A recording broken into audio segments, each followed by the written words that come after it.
Qəbizlik bağırsaq problemi olmaya bilər. Biz qəbizlik deyəndə hamı eyni şey düşünür və eyni yerə baxır, o da bağırsağa. Amma təsəvvür edin ki, yolda tıxac vardır və sən yalnız maşınları günahlandırırsan. Halbuki problem işıq for sistemindədir. Bədən də belədir. Qəbizlik hər zaman lif azlığı və ya su çatmamazlığı və ya bağırsaq xəstəliyinə bağlı deyil. Tiroid hormonu yavaşlayanda bağırsağın hərəkəti də yavaşlayır. İnsulin dirənci olanda sinir-bağırsaq əlaqəsi zəifləyir.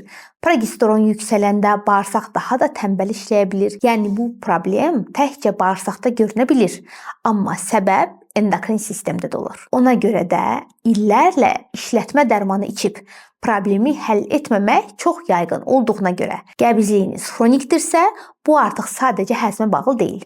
Bu həmçinin metabolik siqnaldır.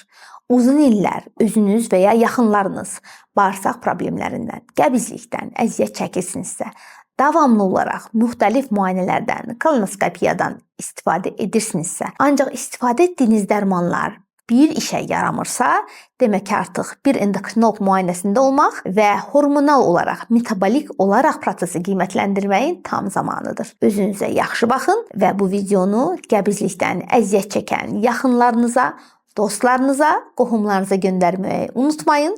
Paylaşın və şərhlərdə qəbizlik problemini yaşamısınızmı və necə həll etmisiniz bu haqda yazmağı unutmayın. Sağ olun.